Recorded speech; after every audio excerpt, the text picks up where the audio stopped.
असलकम everyone, welcome to my channel, welcome to another vlog. I hope आप सब ठीक होंगे। हम लोग भी अल्हम्दुलिल्लाह ठीक हैं। और आप सबको तीसरा रोज़ा मुबारक। आज जो है ना, ज़ैना फ़ातिमा का भी था कि हम लोगों ने रोज़ा रखना है। और रोज़े में ये कि छुट्टी है ना, इनको वीकेंड था, तो मैंने कहा चलें वीकेंड पे रोज़े रख लें, क्योंकि बाकी स्कूल डेज़ में रोज़े रखना बहुत मुश्किल है, बच्चे भी छोटे हैं। तो बस जब छुट्टी हुआ करेगी मैं इनको तभी रोज़ा रखवाया करूँगी, क्योंकि बहुत एग्जॉस्ट हो जाते हैं। जिस दिन ज़ैनब ने पहला रोज़ा रखा उस दिन स्कूल गई थी और वापस आई हैं तो फिर सर में बहुत ज़्यादा शदीद दर्द थी।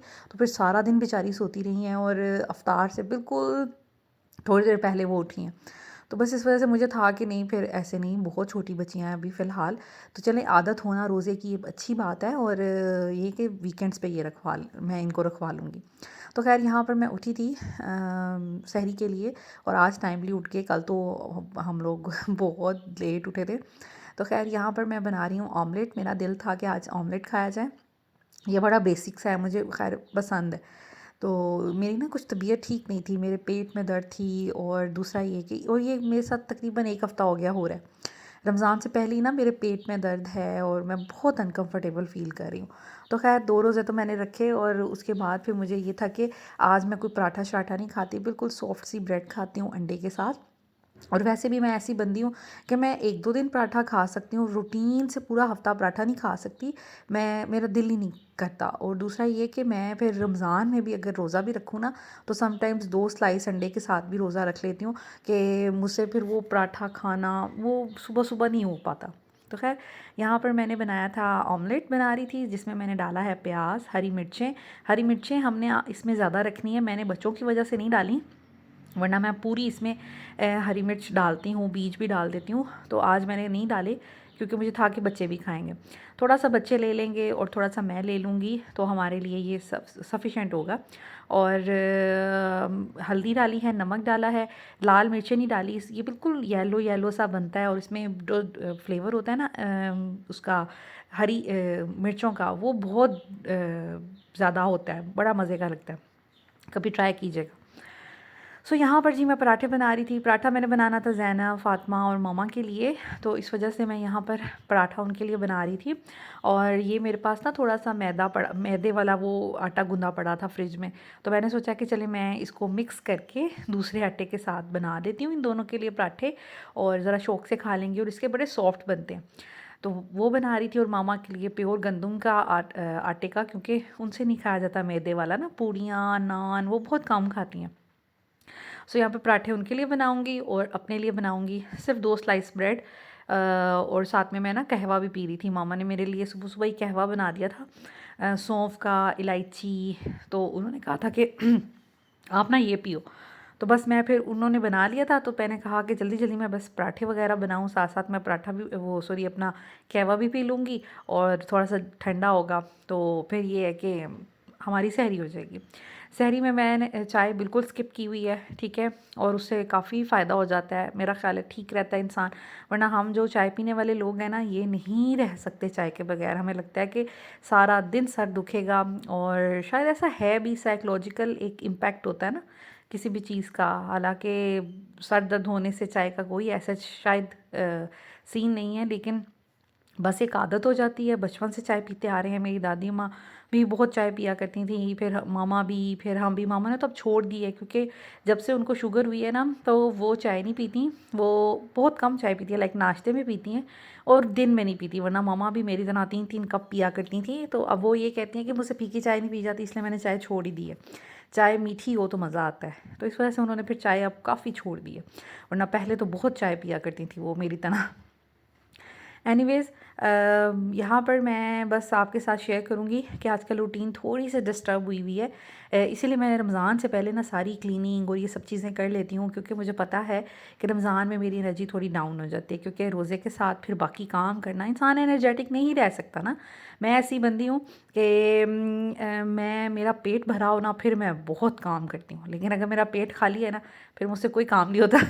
तो इसी तरह मेरी एक सिस्टर इन लॉ है, वो भी कहा करती थी कि मतलब लाला ठीक है कि खाना अच्छे से खाती है, और फिर काम भी इतना ज़्यादा करती है ना, ऐसा नहीं है कि छुई मुई लड़कियों की तरह हैं, थोड़ा सा खाना है और काम भी थोड़ा सा करना है, कि दबा के मैं खाना खाती हूँ। और दबा के मैं फिर काम करती हूँ। तो वो मेरे बारे में ऐसे कहती थी, तो मुझे बड़ी फ़नी बात लगी। तो मैंने कहा चले मैं आपको मतलब एक एक मैंने आपको एग्जांपल देने के लिए बात की है कि ठीक है, मैं ये नहीं हूँ कि मैं डाइट कॉन्शियस हूँ या मैं कम खाती हूँ, मैंने डाइट कंट्रोल की हुई है। मैं दबा कर खाती हूँ और दबा कर ही काम करती हूँ, और वो सब आपके सामने है। आप लोग मेरी रूटीन देखते रहते हैं और तभी मुझे कहते हैं कि आप कैसे कर लेती हैं। तो मुझे होता है कि मेरी टैंकी फिल रहे तो मैं काम भी अच्छा अच्छा करूँगी। तो इस वजह से ना फिर रमज़ान में ना मेरी बहुत एनर्जी डाउन, बीपी लो का भी इशू है, जिसकी वजह से ना फिर मैं बहुत ज़्यादा लो फ़ील करना शुरू हो जाती हूँ। तो मैं आजकल ये रूटीन बनी हुई है, सहरी करके सो जाती हूँ। उसके बाद मैं कोशिश ये करती हूँ कि ढीठ बनकर, हालाँकि मेरी आदत नहीं है ना, जो इंसान जल्दी उठ जाता है वो नहीं ज़्यादा देर तक सो सकता, और ना ही मेरी आदत है मैं एक दफ़ा उठ जाऊँ फिर मैं दिन में नहीं सोती। वो बहुत शदीद बीमार हूँ तो फिर मेरी आँख लग जाए बीमारी की वजह से, बुखार की वजह से, वो एक अलग बात है, लेकिन मैं सोती नहीं हूँ। एनीवेज़ तो फिर ये होता है कि मैं तकरीबन 10 बजे तक, मैक्सिमम 10 साढ़े 10 बजे तक बेड पे लेटी रहती हूँ, क्योंकि छोटे मेरे बच्चे दोनों उठ जाते हैं, वो इधर उधर चलना फिरना, खिलौनों के साथ खेलना शुरू कर देते हैं। तो मैं थोड़ा लेटी रहती हूँ जब तक मेरे कानों में उनकी आवाज़ें आती रहती हैं। तो फिर जब तकरीबन 10 साढ़े 10 बज जाते हैं तो फिर मैं सोचती हूँ कि नहीं अब उठूँ और इनको ब्रेकफ़ास्ट करवाऊँ, क्योंकि जब तक मैं उठूँगी नहीं इन्होंने कुछ खाना पीना नहीं है। तो इस वजह से मामा से भी नहीं कुछ खा पी रहे ना, तो मैं ही हूँ जो उनको डांट कर और प्यार से किस तरीके से खाना खिला देती हूँ। खाना उनको खिलाती हूँ, उसके बाद फिर नमाज़ पढ़ना, फिर ज़ैनब फ़ातिमा स्कूल से आ जाती हैं और फिर तकरीबन हमें थोड़ा सा रेस्ट किया। आजकल तो रेस्ट का मौका नहीं मिल रहा, 2 दिन डॉक्टर के पास मामा को लेके जाती रही, और इसी तरह सारा ना टाइम गुज़रा। तो ख़ैर यहाँ पर जी अब ज़ैनब फ़ातिमा उठी हुई थी, इन्होंने भी रोज़ा रखना था, तो इनके लिए आज लस्सी बनाई थी, साथ में अंडा पराठा और दही भी था। तो हमें ये था कि दही के साथ बेशक रोटी खा लें या अंडे के साथ। तो यहाँ पर जी इज़ा मैडम भी उठ गई। मैंने कहा था ना मेरे ये दोनों जो छोटे बच्चे हैं ना, ये मेरे साथ ही सोते हैं और मेरे साथ ही उठते हैं। तो ये भी उठ के नीचे आ गई थी और मैंने फिर इनको गोद में बिठाया, और पता नहीं क्या हुआ था ईज़ा को। ईज़ा कभी भी ऐसे नहीं करती, ठीक है उठ जाती है, लेकिन उसको ये था कि मामा की गोद में बैठना है, मामा के साथ सोना है। तो मामा के पास भी नहीं आ रही थी, और बस इसको चाहिए था कि मेरी मामा जो है ना वो मुझे गोद में लें। खैर इनको मैंने फिर गोद में बिठाया और फिर सहरी की। फिर मैं ऊपर आ गई थी, ऊपर आके फिर ज़ावियार भी उठ चुका हुआ था इसको भी दूध दिया, और फिर मैंने ईज़ा को सुलाने की कोशिश की कि ये दोनों सो जाएं। फिर मैं नमाज़ पढ़ूँगी और फिर ये कि मैं सो जाऊँगी। तो बस इनको सुला के तो फिर मैंने नमाज़ पढ़ी और उसके बाद फिर मैं भी सो गई थी। मामा बिल्कुल भी नहीं सोती, मामा और मेरा एक ही सिस्टम है ना, तो वो तो सहरी के बाद सोती ही नहीं है, सारा दिन वो जागती रहती हैं। कैन यू इमेजिन कि रोज़ा रख के सारा दिन वो जागती हैं, लेट जाती हैं लेकिन सो नहीं पाती, नमाज़ पढ़ती हैं। और हमारे घर तो ऐसे मामा के करने के कोई काम नहीं है, वरना अपने घर कपड़े भी धोती हैं रोज़े के साथ, सफाइयाँ भी करती हैं, सब काम वो खुद करती हैं। माशाल्लाह माशाल्लाह माशाल्लाह माशाल्लाह ज़रूर बोल दीजिएगा और दुआ दीजिएगा कि अल्लाह ताला इसी तरह मेरी अम्मी को सेहत और तंदुरुस्ती के साथ सलामत रखे। एनीवेज़ फिर मैं इसीलिए कुछ सारा दिन रिकॉर्ड भी नहीं कर पाती कि मैं बहुत जैसे डाउन हुई होती हूँ। खैर यहाँ पर अब इफ़्तार का टाइम था, तो इफ़्तारी में मैंने बनाना था सैलड। इसको आप रशियन सैलड भी कह सकते हैं और तहज़ीब में जो मिलता है ना, मैं अक्सर कहती हूँ तहज़ीब वाला सैलड बनाऊँ अपने हस्बैंड को, तो वो बड़ा हंसते हैं कि आप अपने खाने को किसी बहुत अच्छे रेस्टोरेंट के साथ मैच करती हैं तो मुझे बड़ी हंसी आती है, वो मुझे टीज़ करते हैं। तो खैर अच्छा, यहाँ पे हम रेसिपी की तरफ आते हैं। मैंने फ्रूट कॉकटेल लिया है और एप्पल्स लिए हैं। उसके बाद फ्रूट कॉकटेल का थोड़ा सा जो उसमें वाटर होता है वो मैंने बॉल में डाल लिया था, और क्रीम का पूरा एक पैक डाला है, और मेयोनीज़ डाली है, थोड़ा सा सॉल्ट। मैं वैसे सॉल्ट और काली मिर्चें नहीं डालती, इस दफ़ा मैंने डाली है, लेकिन सैलड बहुत अच्छा बना। और साथ में मैंने 2 चम्मच चीनी भी डाली है। चीनी ये कि फ़्रूट का कलर बड़ा अच्छा मेंटेन कर लेती है, और ये कि थोड़ा थोड़ा मीठा भी हो जाएगा, क्योंकि हमने क्रीम डाली है ना, क्रीम होती है फीकी, तो इस वजह से हम थोड़ा सा शुगर इसमें ऐड करेंगे, वरना मैं आपको पता है फ्रूट सैलड्स वगैरह में ना शुगर कम ही डालती हूँ या डालती नहीं हूँ।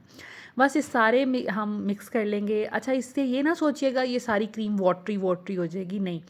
पहले मैं सिंपल क्रीम डालती थी, लेकिन इस दफ़ा मैंने मेयोनीज़, क्रीम और साथ में वो पानी जो है वो ऐड किया था।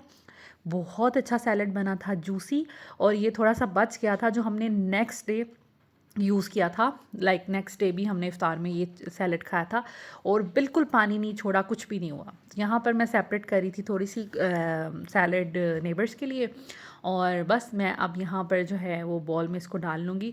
गार्निशिंग आप किसी भी चीज़ से कर सकते हैं, आप ड्राई फ्रूट से कर सकते हैं, आप खजूरों से कर सकते हैं। अगर आपके पास वो है ना, वो एक खजूर, सख्त सी खजूरें होती हैं, उसको पता नहीं क्या कहते हैं, तो आप वो डालें तो ज़्यादा मज़े की लगेंगे। वो थोड़ा ना इसमें घुलेंगी नहीं, लेकिन मेरे पास सॉफ्ट वाली थी, मैंने फिर वो डाल दी थी। खैर यहाँ पर अब मैं बनाने लगी हूँ डो पिज़्ज़ा के लिए, क्योंकि आज मेरे बच्चों का रोज़ा है, तो मैंने सोचा कि बच्चों को खुश किया जाए और पिज़्ज़ा बनाया जाए। यहाँ पर मैं डो के लिए मैंने दूध गर्म किया है 1 कप, उसको माइक्रोवेव में मैं 1 मिनट, पूरा 1 मिनट के लिए करती हूँ, तो बहुत अच्छा हो जाता है नीम गर्म, ठीक है। उसमें मैंने यीस्ट का पूरा पैकेट डाला है, चीनी डाली है, चीनी हम डालते हैं जी यीस्ट को एक्टिव करने के लिए। नमक डाला है 1 टीस्पून, चीनी मैंने 1 टेबल स्पून, और यीस्ट का छोटा पैकेट पूरा, और साथ में मैंने 1 अंडा। तो ये देखिए कितनी अच्छी यीस्ट राइज़ हुई है, और अब इतना एक्सपीरियंस हो गया है ना, यकीन करें कि बहुत मज़े की यीस्ट तैयार होती है, और डो भी बड़ी अच्छी राइज़ हो जाती है, और पिज़्ज़ा भी बहुत अच्छा बन जाता है बना बना के, क्योंकि इतना तो बनाती हूँ। और यकीन करें कुछ लोगों को पिज़्ज़ा लगता होगा मुश्किल, और लगता होगा महंगा भी बनता है, तो मैं आज आप लोगों को बताती हूँ कि मैं कैसे सस्ता पिज़्ज़ा बनाती हूँ। देखें, मैदा ऑलमोस्ट हर घर में होता है, हमें 3 कप मैदा चाहिए, और मैदा कोई इतना ख़ास महंगा नहीं है। यीस्ट का पैकेट भी इतना महंगा नहीं है, दूध, अंडा, चीनी, नमक हर घर में होता है। और जहाँ रही एफ़र्ट की बात, तो देखें, बस इसके इंग्रेडिएंट्स हमने मेजर करके डालने हैं, अदरवाइज़ जितना टाइम आपको आटा गूँथने में लगता है ना, उतना टाइम ही आपको डो को बनाने में लगता है, ठीक है। अब यहाँ पर खुश्क मैंने मतलब मैदा लिया, उसमें हमने थोड़ा सा बेकिंग पाउडर डालना है। बेकिंग पाउडर से ना बड़ी अच्छी फूली फूली सी आपकी डो बनती है। साथ में मैंने ओरिगैनो डाल दिया है, ये कंपलसरी नहीं है, इसको स्किप बेशक कर दें। और साथ में गार्लिक पाउडर डाला था, इसको भी स्किप कर दें, ठीक है। बस आपने मैदे में थोड़ा सा बेकिंग पाउडर ऐड करना है, और जो हमने यीस्ट राइस की हुई है, जिसमें दूध है, अंडा है, साथ में नमक है, चीनी और यीस्ट है, 5 चीज़ें, उससे आपने फिर इसको गूँथना है, ठीक है। और थोड़ा थोड़ा आपने कुकिंग ऑयल डाल लेना है। अगर आपको लगे कि मेरी डो जो है बहुत वाटरी बन गई है, तो इसका मतलब आपसे दूध ज़्यादा डल गया है, मेजरिंग कप से ही आपने लेना है, तो आप थोड़ा सा मैदा ऐड कर सकते हैं। अगर आपको लगे कि आपकी डो बहुत सख्त हो रही है, अच्छे से अभी गूंदी नहीं गई, तो फिर आप उसमें थोड़ा सा नीम गर्म पानी माइक्रोवेव में ही कर लें, थोड़ा थोड़ा करके वो डालें, जहाँ पर आपकी डो सॉफ्ट बन जाए। लाइक बहुत सॉफ्ट भी नहीं और बहुत हार्ड भी नहीं, बस आपने मीडियम सी उसको रखना है कंसिस्टेंसी, तो आपकी डो बहुत अच्छी गुंज जाएगी, ठीक है। अब बात कर लेते हैं, हमने इसमें जी चिकन डलता है, इसमें ऑलिव्स डलते हैं, पिज़्ज़ा सॉस कहाँ से लाएं, तो देखें, ऑलिव्स ना डालें, ऑलिव्स को स्किप कर दें, कोई इशू नहीं, ज़रूरी नहीं है, कहीं लिखा नहीं हुआ कि हर पिज़्ज़ा में ऑलिव्स डलने हैं, ठीक है। दूसरी ये बात, कहीं पे भी नहीं लिखा हुआ कि आपने रेड सॉस वाला ही पिज़्ज़ा बनाना है। आप अब तो जितने भी पिज़्ज़ाज़ के ब्रांड हैं, उसमें तरह तरह की सॉसेस से पिज़्ज़ाज़ बन रहे हैं, वो मैं आपको पहले भी बता चुकी हूँ, ठीक है। तो आप घर में सॉस बना सकते हैं। अब मैं घर में सॉस बनाती हूँ, अब मैं बाज़ार से सॉस नहीं लेती पिज़्ज़ा की, ठीक है। उसके बाद जहाँ तक रही चिकन की बात, तो देखें, अगर आपने एक पिज़्ज़ा बनाना है ना, अब ये देखें, ये एक चिकन फुल ब्रेस्ट पीस था, जिसमें से आधा डला होगा पिज़्ज़ा में और आधा बच गया था मेरा। तो इसमें मैंने क्या डाला है, नमक, काली मिर्च, पेपरिका, ऑप्शनल है, डालना है तो डालें, नहीं भी डालना तो इसको आप रहने दें। मतलब मैं आपको बता रही हूँ कि जो चीज़ें आपके घर में है ना, आपने उससे पिज़्ज़ा बनाना है, बिल्कुल घर के इंग्रेडिएंट से। नमक डाला है, काली मिर्च डाली है, नींबू का पेस्ट, थोड़ा मेरे पास वो जूस पड़ा हुआ था क्यूब में, वो लहसुन डाला है, साथ में मैंने इसमें सिरका और सोया सॉस और ये रेड सॉस डाली है। पेपरिका नहीं है आपके घर में तो इसको स्किप कर दें, ये ज़रूरी नहीं है, तो आपने ये डालना है। अगर घर में को किसी भी तरह का तिक्का पाउडर या बारबेक्यू का कोई भी आपके पास पाउडर पड़ा, आप वो भी डाल सकते हैं, तंदूरी या तिक्का, ठीक है। वो नहीं भी है तो कोई मसला नहीं है, फिर भी काम आपका हो जाना है। सो यहाँ पर जी मैंने इसको मैरिनेट करने के लिए रख दिया था डो बनाने से पहले। उसके बाद जी मैंने यहाँ पर पैन लिया, थोड़ी देर, ये तकरीबन 20-25 मिनट मैरिनेट हो गया था। अब हमने एक पैन लेना है, उसमें थोड़ा सा आपने ऑयल डालना है और उसमें आपने चिकन को पका लेना है। इसको भी बनाना कोई रॉकेट साइंस नहीं है, आपने सिंपल चिकन को ऑयल में डाल देना है और हल्की आंच पे ढक कर रख दें आप तकरीबन 15 मिनट के लिए। 15 मिनट में ये छोटे छोटे चंक्स हैं, बड़े आसानी से ये आपके तैयार हो जाएंगे। अच्छा, इस चिकन को आप शावरमा में डाल लें, पराठा रोल में डाल लें, सैंडविचेज़ में डाल लें, पिज़्ज़ा में डाल लें, पिज़्ज़ा ब्रेड में डाल लें, किसी भी तरह के रैप्स में डाल लें। ये चिकन आपका हर जगह यूज़ होगा। तो एक दफ़ा बना के भी इसको फ्रीज़ कर सकते हैं, पका लें बिल्कुल, और उसके बाद उसको ठंडा करें, ज़िप लॉक बैग में डाल लें और फ्रीज़र में रख दें। महीना भर के लिए आप सैंडविचेज़ बनाएं, पिज़्ज़ाज़ बनाएं, घर में पिज़्ज़ा की टॉपिंग आपके पास हो जाएगी तैयार।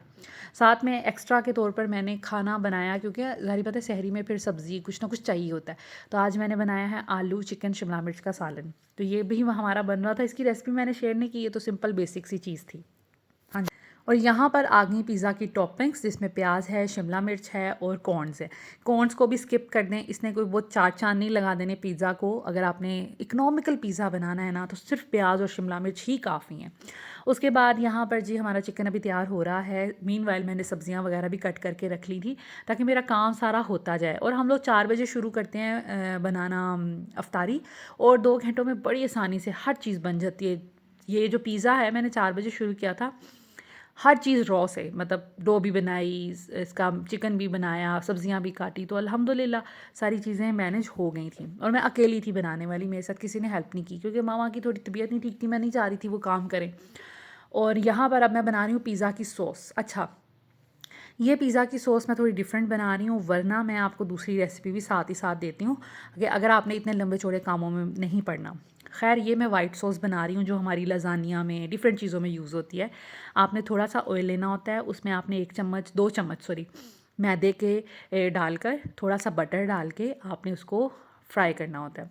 और इतना कि इसका चेंज हो जाए कलर, और पकने की बड़ी अच्छी सी खुशबू आ जाए, जैसे हम सूजी को बनाते हैं। फ्लेम आपने स्लो रखनी है। उसमें अब मैंने तकरीबन 1 कप दूध डाल दिया है। ये वाइट सॉस बनती है, जो अक्सर पास्ता में, लज़ानिया में, अक्सर चीज़ों में ये यूज़ होती है। ये भी देखें, मैदा 2 चम्मच डले हैं, और ये घर में होता ही होता है। दूध भी होता है, बटर नहीं है तो कोई मसला नहीं है। उसके बाद नमक और काली मिर्च हम इसके अंदर डालेंगे, और ओरिगैनो। ओरिगैनो ज़रूर ले लें, अगर आपको पिज़्ज़ा बनाने का शौक़ है ना, तो ओरिगैनो ज़रूर ले लें। बहुत सस्ता आता है, कोई ख़ास महंगा नहीं आता। तो इससे ये है कि इसका बड़ा अच्छा फ्लेवर आ जाता है। उसके बाद गार्लिक पाउडर थोड़ा सा डाला है, ये भी कोई इतना ख़ास महंगा नहीं आता, नहीं है तो ना डालें। चिली फ्लेक्स डाल दी, और ये बड़ी अच्छी एक सॉस बन जाती है।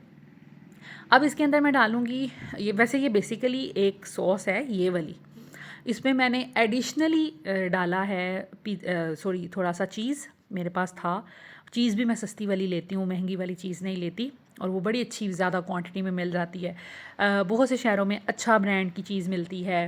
रावलपिंडी इस्लामाबाद में द चीज़ कंपनी की भी मिलती है, अच्छा ब्रांड की भी मिलती है। लाहौर में भी अच्छा ब्रांड की मिलती है। और आपके अगर कोई ऐसा शहर है जहाँ पे ये ब्रांड्स नहीं हैं, तो वहाँ पर कुछ डेयरी की शॉप्स होती हैं, जहाँ से मक्खन, पनीर और आपको देसी घी, इस तरह की चीज़ें मिल जाती हैं। तो उसमें से आप उनसे भी ले सकते हैं, उनके पास होती है। तो आपको ज़्यादा लाइक किलो की पैकिंग मिलेगी, आधा किलो की भी मिलेगी, और वो बड़ी इकनॉमिकल होती है। तो मैं तो वही लेके आती हूँ। 1600 का 1 केजी चीज़ का पैकेट, जो कि इतना बरकत वाला होता है कि मैं उसमें कितने पिज़्ज़ाज़ बना लेती हूँ। तो खैर, यहाँ पर थोड़ी सी मैंने एक मुट्ठी भरकर ही चीज़ डाली है, और ये हम पिज़्ज़ा की बेस में यूज़ करेंगे। अगर आपने इन कामों में नहीं पड़ना, तो आप सिंपल मेयोनीज़ लें, 1 कप भरकर मेयोनीज़ लें, उसमें थोड़ा सा नमक, थोड़ी सी काली मिर्च, थोड़ी सी चिली फ्लेक्स डालें, और उसमें लहसुन पाउडर अगर आपके पास है वो डाल दें। आपकी इतनी मज़े की गार्लिक मेयो तैयार हो जाएगी ना। आप अपने पिज़्ज़ा के ऊपर वो डाल दें, कोई आपको सॉस लेने की ज़रूरत नहीं है, कोई सॉस बनाने की भी ज़रूरत नहीं है। तो आपका सिंपल वो गार्लिक मेयो तैयार हो जाएगा। उसको पिज़्ज़ा की बेस में लगाएं, ऊपर चिकन रखें और टॉपिंग्स करें। तो ये देखें, ये मैंने बाउल में पहले से ही मेयोनीज़ डाली हुई थी, और ऊपर से मैंने ये सॉस भी डाल दिया। अब मैं इसको मिक्स करूँगी। ये मेरे पिज़्ज़ा की जो है ना बेस तैयार हो जाएगी, जो कि बहुत मज़े की बनेगी। नमक, काली मिर्च, दरा मिर्च आप अपने हिसाब से, अपनी फैमिली के टेस्ट के हिसाब से डाल सकते हैं। मेरे बच्चे हैं, इस वजह से मैं हमेशा नमक मिर्च बहुत कम रखती हूँ। अगर आप तेज़ खाने वाले हैं, स्पाइसी खाने वाले हैं, और बच्चे भी बर्दाश्त कर लेते हैं, तो आप वो कर लें। मेरी सॉस हो गई थी तैयार। अब मैं उसको एक साइड पे थोड़ा रखूँगी रूम टेम्परेचर पे आने के लिए, और यहाँ पर साथ ही साथ मैं पकोड़ों का सामान तैयार कर लूँगी। पकोड़े जो हैं वो मामा की फरमाइश थी। हमारे घर में ना इस तरह के आलू की कतलियाँ बहुत शौक़ से खाई जाती हैं, मुझे भी बहुत पसंद है। बेसन डाला, नमक, सुर्ख मिर्च, हल्की सी हल्दी डाली ताकि एक प्यारा सा कलर आ जाए पकोड़ों का, और साथ में ज़ीरा और कसूरी मेथी। बस इतने मज़े के आलू के कतले तैयार होते हैं। कुछ लोग इनको आलू के पकोड़े कहते हैं, कुछ लोग आलू की टिक्कियाँ कहते हैं, कुछ लोग आलू के कतले कहते हैं, जो भी आप कहते हैं, लेकिन ये खैर बहुत मज़े के बनते हैं कि हाथ नहीं इंसान का रुकता। बस इस बैटर को हम बना लेंगे पानी डालकर। इसको आप पालक के पकोड़े बनाने हैं, अगर जो पालक पूरा पूरा पत्ता आप फ्राई करते हैं तो आप इसमें कर सकते हैं इस एक बेस से, ठीक है। मिर्चों के पकोड़े भी कर सकते हैं। कुछ लोग गोभी को भी इसी तरह, मेरे दादा अबू ऐसे खाते थे, गोभी को उसमें डिप करके इसी बैटर में। और वो मुझसे ही बनवाया करते थे कि जब भी उन्होंने कुछ ऐसी चीज़ बनानी होती थी ना तो मुझे आवाज़ देते थे कि लाला मुझे ये बना रहे हैं। और मुझे भी बड़ी खुशी होती थी, और मैं कहती थी अब्बू ये तो मुझे बनानी नहीं आती। हालांकि तब मुझे कुकिंग इतनी को ख़ास आती नहीं, तो वो मुझे पूरी रेसिपी बताया करते थे कि ऐसे ऐसे करें। तो मेरा ख्याल है मुझे कुकिंग सिखाने में मेरे दादा अबू का भी हाथ है। तो खैर मेरे दादा अबू का मुझसे बहुत ज़्यादा प्यार था, बहुत ज़्यादा। मतलब उनकी चारपाई के नीचे मेरी चारपाई होती थी, हम रात में निकाल लेते थे, मैं उनके साथ सोया करती थी। मेरी छोटी सी चारपाई उनकी चारपाई के नीचे, हम दिन में कर देते थे नीचे, रात में हम बाहर निकाल लेते थे। तो बहुत प्यार मेरे दादा अबू ने मेरे साथ किया है। अपनी साइकिल के आगे एक छोटी सी गद्दी लगाई थी मेरे लिए, और बड़ा प्यार करते थे। खैर तो उनको मैं पकोड़े इस तरह बना के देती थी, गोभी के, मिर्चों के, पालक के, और उनको बैंगन बहुत पसंद थे। बैंगन के भी इस तरह बड़ी बड़ी कतले काट कर तो इसमें डिप करके हम बनाते थे। इंशाल्लाह ताला ये सारी चीज़ें भी ना आपको अगले मैं व्लॉग्स में बनाना बताऊँगी। खैर हमारी डो बहुत प्यारी राइज़ हो गई थी। अब मैं इसको गूँध लूँगी। अच्छा, पहले मैं बनाती थी 3-3 पिज़्ज़ाज़ ना, इसमें 3 रेगुलर साइज़ के पिज़्ज़ाज़ बन जाते हैं। अब मैं सोचती हूँ इतनी मेहनत कौन करे, तो बेहतर ये है कि मैं एक ही बड़ा सारा पिज़्ज़ा बना लूँ और मेरी एक ही दफ़ा में जान छूट जाए। दूसरा ये कि पिज़्ज़ा बनाने के लिए फिर आपको ओवन में जगह भी तो चाहिए ना। जब एक पिज़्ज़ा बनाती थी तो एक टाइम में एक ही छोटा सा रेगुलर बनता था, और जितनी देर में वो सर्व करती थी हस्बैंड और बच्चे एक एक स्लाइस खाते थे, और उतनी देर में नया नहीं बन रहा होता था क्योंकि उसको 20 मिनट लगते थे। अब मैं इसी ट्रे में बटर पेपर बिछाकर बड़ी सी रोटी बना देती हूँ, और इसमें सारा वो मटेरियल जो है मेरा यूज़ हो जाता है, डो का भी और जो चिकन वगैरह बनाया होता है वो भी। खैर आपने एक बड़ी सी रोटी बना देनी है, और साथ में आपने इसको थोड़ा सा फोक से इसमें थोड़े थोड़े आपने होल्स कर लेने। इससे क्या होता है आपकी डो जो है ना फूलती नहीं है नान की तरह। अच्छा, पिज़्ज़ा को तवे पे कैसे बनाना है ये भी आपके साथ शेयर कर चुकी हूँ। एयर फ्रायर में कैसे बनाना है ये भी शेयर कर चुकी हूँ। मेरे पास ओवन की सहूलत है तो मैं इसी में बनाती हूँ, मेरा काम भी आसान हो जाता है। दूसरा इसमें बहुत अच्छा बनता है, एयर फ्रायर में भी बहुत अच्छा बनता है। तवे पे भी ठीक बन जाता है, लेकिन उसके ऊपर से इतना शानदार कलर नहीं आता। देखें जो सॉस मैंने बनाई थी मैंने बेस पे लगा दी है। उसके बाद हम थोड़ा सा चीज़ लगाएंगे और हाथों से हल्का हल्का इसको प्रेस कर लिया करें। उसके बाद आपने जितनी भी टॉपिंग्स लगाई हैं ना, जितनी भी टॉपिंग्स आपके पास हैं आप वो डालें। आपके पास चिकन है वो तो लाजमी होगा। अगर आप वेजिटेरियन हैं तो आप फिर सब्जियां ऐड कर लें, बेल पेपर डिफरेंट कलर की ऐड कर लें, और कॉर्न्स ऐड कर लें, प्याज टमाटर ऐड कर लें। लेकिन अगर आप जैसे हम पाकिस्तानी लोग हैं, हम तो चिकन वगैरह ही खाते हैं, हम चिकन डालेंगे, सब्जियां डालेंगे, उसमें जो जो अवेलेबल है वो डाल लें। घर में मशरूम है, मशरूम डाल सकते हैं। घर में सॉसेजेस हैं, सॉसेजेस भी डाल सकते हैं। फिर आप इसको जितना भी ओवरलोड कर सकते हैं ना, या आप इसको इसको अच्छा सा एक बना सकते हैं तो आप अपनी मर्ज़ी से उसको बना सकते हैं। खैर मैंने तो चिकन डाला क्योंकि मेरे पास मशरूम्स भी नहीं थे और सॉसेजेस भी नहीं थी, वो डाला मैंने। और साथ में मैंने प्याज, शिमला मिर्च और साथ में कॉर्न्स डाल दिए, और साथ में मैंने ऑरिगेनो ऊपर से छिड़क दिया। इस पॉइंट पर आप रेड जो हमारी दड़ा मिर्च होती है ना वो भी डाल सकते हैं अगर आप स्पाइसी खाना पसंद करते हैं। मेरे क्योंकि बच्चे नहीं खाते तो इस वजह से मैंने नहीं डाला, क्योंकि हमारी तो हर काम बच्चों से शुरू होता है और बच्चों पे ही ख़त्म होता है। चाहे हमारा खुद दिल कर रहा हो कुछ भी चटपटा खाने को, लेकिन हम अफोर्ड नहीं कर सकते क्योंकि हम या तो बच्चों के लिए बना लें और डबल डबल मेहनत कौन करे। तो यहाँ पर जी हमारी आज की लास्ट डिश है जो बन रही है, ये बिल्कुल इफ्तार से थोड़ी देर पहले मैंने तैयार की थी। हम बना रहे हैं मिंट मार्गरेटा घर में, ठीक है। बहुत ईजी है। मैंने इसमें डाला है 2 क्यूब्स मैंने लेमन की डाली हैं, जो 4 लीमू होंगे, और साथ में मैंने ज़्यादा सारा पुदीना डाला है, नमक, काली मिर्च, अगर आपके पास काला नमक है तो वो भी डालें लाजमी, और आपने थोड़ी सी चीनी ऐड करनी है, थोड़ा सा पानी ऐड करके इसको ब्लेंड कर लें। अगर आप पानी की जगह इसमें आइस क्यूब्स 2-4 डाल देंगे तो बिल्कुल बाज़ार वाले मिंट मार्गरेटा वाला आपका फ्लेवर आएगा। हाँ, वो कमर्शियली बनाते हैं, वो बहुत ज़्यादा आइस डालते हैं। हमने क्योंकि बच्चों का भी ख़्याल रखना है कि बच्चों का जो है वो गला ख़राब ना हो, दैट्स वाई हम इसमें ज़्यादा आइस नहीं डालेंगे। अभी मौसम भी नहीं आया ज़्यादा आइस का ना, तो इसलिए मैंने थोड़ा-सा पानी ऐड कर दिया था और बस अब हम इसको जग में डाल लेंगे। उसके बाद जब हमने इसको बनाना है ना, जब इफ़्तार का बिल्कुल टाइम आएगा, तब हम इसके अंदर डालेंगे अपना कोई भी सोडा। और यहाँ पर इज़ा जो है वो टेबल लगा रही है। इज़ा को बहुत होता है मम्मा मुझे कोई काम दें, और अब इसकी वजह से ना ज़ावियार भी कहता है मम्मा मुझे कोई काम दें, मुझे कोई काम दें। अब मुझे तो समझ नहीं आती मैं इनको क्या काम दूँ, क्योंकि कोई भी काम दूँगी तो या तो ये कोई नुकसान करेंगे या ख़राब करेंगे। तो खैर मैंने इज़ा से कहा कि आप ऐसा करें, आप ना टेबल सेट कर दें। तो मुझे दिमाग में यही आया कि मैं ऐसे कहूँ कि टेबल सेट कर दें। तो इज़ा जो है ना वो टेबल सेट करने लगी। इतना प्यार आया मुझे इज़ा पे। और होनी चाहिए ऐसे बच्चों को आदत। आपको पता है कि मेरी कोशिश होती है कि मैं बच्चों को थोड़ा थोड़ा इंगेज करूं, बहुत ज़्यादा नहीं करती, हालांकि मैं खुद बहुत छोटी एज से काम कर रही हूँ, लेकिन पता नहीं अपने बच्चों से काम करवाने का मेरा दिल ही नहीं करता। लेकिन कभी कभी फिर मैं उनको इंगेज करने की कोशिश करती हूँ। दूसरा ये कि इनमें खुद बड़ा शौक़ है। ज़ैनब को कुकिंग करने का बहुत ज़्यादा शौक़ है। फ़ातिमा को स्टिचिंग जब मैं करती हूँ तो फिर आ जाती है मेरे पास। और इसके अलावा उसको क्राफ्ट का शौक़ है। फिर ज़ैनब को भी होता है मैं बर्तन लगा दूँ, टेबल सेट कर दूँ। तो ईज़ा को भी बहुत शौक़ होता है कि मैं बर्तन धो लूँ, मैं कोई काम कर लूँ, मामा के साथ कुकिंग कर लूँ। तो बस इसी तरह होता है। खैर इस टाइम तक मैं इतनी एग्जॉस्ट हो चुकी थी कि मैंने हुसैन भाई से कहा पकौड़े आज आप बना दें, क्योंकि मेरी बस हो गई थी अब। पिज़्ज़ा बनाया, ड्रिंक बनाई, फिर सालन बनाया, बैक टू बैक सारी चीज़ें। और पिज़्ज़ा बनाने में ज़ाहिर बात है वो स्टेप वाइज सारे काम होते हैं, तो उसके 3 तो स्टेप्स थे। तो मैं बहुत ज़्यादा अपना थक गई थी, तो मैंने भाई से कहा कि आप अब करें और मैं बस यहाँ पे अब थोड़ी देर बैठ जाऊँ, दुआ कर लूँ। और ज़ैनब फ़ातिमा को मामा ने नहला दिया था, इनके सर में ऑयलिंग वगैरह की थी, तो फिर मामा ने इनको नहला दिया। और मैं कह रही थी आज आप बगैर स्कार्फ़ के ही आगे बैठ गई हैं। तो यहाँ पर फिर ना ज़ैनब और फ़ातिमा ने स्कार्फ़्स ले लिए थे अपने। और बस अब इफ़्तार का टाइम बहुत करीब था। फिर हम लोग मामा भी ऐसे किया करती थी कि जब हम इफ़्तारी के लिए बैठा करते थे तो फिर मामा कहती थी कि ये टाइम इतना अफजल होता है ना कि इसमें दुआ किया करें। ख़ुद तो मामा तब कुकिंग कर रही होती थी जैसे मैं अब कुकिंग कर रही होती हूँ, तो ये कि मामा बच्चों को लेके बैठ जाती हैं और दुआ और तस्बीह पढ़ाती हैं। माशाल्लाह ज़ैनब फ़ातिमा तो तस्बीह कर लेती हैं ना, तो तस्बीह इनसे कंप्लीट करवाई और साथ में फिर इनको कहती हैं कि दुआ करें। तो यहाँ पर जी अब जो मैंने ड्रिंक बनाई थी ना, ये देखिए इफ़्तार में सिर्फ 2 मिनट रह गए थे। आपने कोई भी सोडा डालना है ना वाइट वाला, तो वो आपने बिल्कुल इफ़्तार से जैसे ही आपको पता हो कि अब 2 मिनट रह गए फिर डालें, वरना आपको पता है कि इसकी सारी गैस जो है वो ख़त्म हो जाती है, वो फिर अच्छा नहीं लगता। तो मैंने 2 जग बनाए थे, तो दोनों में मैंने तकरीबन ये सोडा डाल दिया था। और ध्यान से डालिएगा क्योंकि एकदम ये बबल्स बनेंगे और बाहर आ सकता है, तो बड़े आराम से डालिएगा। जब ये थोड़ा सा नीचे बैठ जाए फिर आपने दोबारा इसमें डालना है।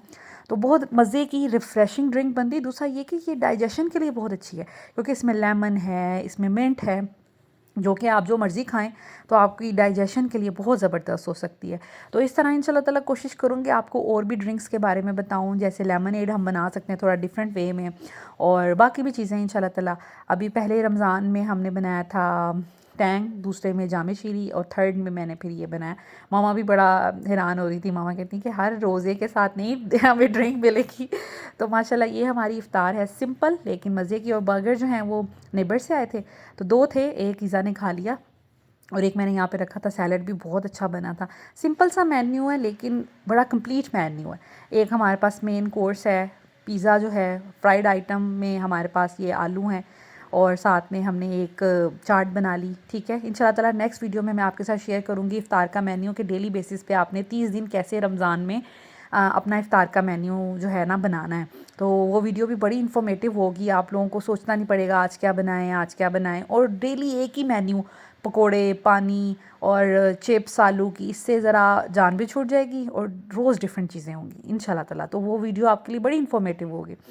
सो यहाँ पर इफ़्तार का टाइम अब करीब था, तो मैंने कहा चले मैं अब जो है ना वो पिज़्ज़ा के स्लाइसेस कर लूँ और बच्चों को प्लेट्स वगैरह बना दूँ, क्योंकि इफ़्तार में फिर जैसे ही अज़ान होती है ना ख़ुद भी रोज़ा खोलना होता है, फिर बच्चों को बाद में फिर हर चीज़ सर्व करना ना वो थोड़ा सा ना जिसे कहते हैं कि अजीब हो जाता है। उस टाइम ख़ुद भी होता है कि रोज़ा खोल लें, और यहाँ पर मैं फिर मेरी कोशिश होती है कि मैं ना इनको प्लेट्स पहले ही बना के दे दूँ, हर चीज़ इनकी प्लेट में रख दूँ, ताकि फिर इनको मुझे कहना ना पड़े कि मामा ये दे दें वो दे दें। तो इस तरह आप भी कर लिया करें, जो नहीं करते मोस्टली लोग शायद करते भी होंगे। तो इस तरह ये होता है कि बस आप लोग जैसे ही अज़ान से पहले दुआ करें और साथ साथ आप अपनी प्लेट्स वगैरह भी बना लें, ताकि आपको फिर रोज़ा आप आराम से खोलें। क्योंकि फिर मुझे तो खैर बड़ा गुस्सा आ रहा होता है जब मैं कुछ खा रही होती हूँ तो बच्चे कहते हैं ये दे दें वो दे दें। उस टाइम मेरी इतनी बस भूख लगी होती है ना, तो फिर मुझे ये होता है कि पहले से इनकी प्लेट्स बना दूँ। So this is it, this is all about today's video. अगर आपको आज की वीडियो अच्छी लगी हो, मेरी रेसिपीज़ अच्छी लगी हो, तो प्लीज़ इस वीडियो को लाइक एंड शेयर कर दीजिएगा। चैनल को सब्सक्राइब कर दें ताकि आपको इसी तरह की इन्फॉर्मेटिव चीज़ें देखने को मिलें, आपको अच्छी अच्छी रेसिपीज़ देखने को मिलें। इंशाल्लाह ताला पूरा रमज़ान आपके साथ अच्छी अच्छी रेसिपीज़ शेयर की जाएंगी। और वीडियो अच्छी लगे, चैनल अच्छा लगे, तो इसको ज़रूर अपने फ्रेंड्स एंड फैमिली के साथ शेयर कीजिएगा, ताकि हमें भी थोड़ी सी मोटिवेशन मिले और अच्छा रिस्पॉन्स मिले। Thank you so very much for watching this video. I hope video आपको अच्छी लगी होगी। टेक केयर, अल्लाह हाफिज़।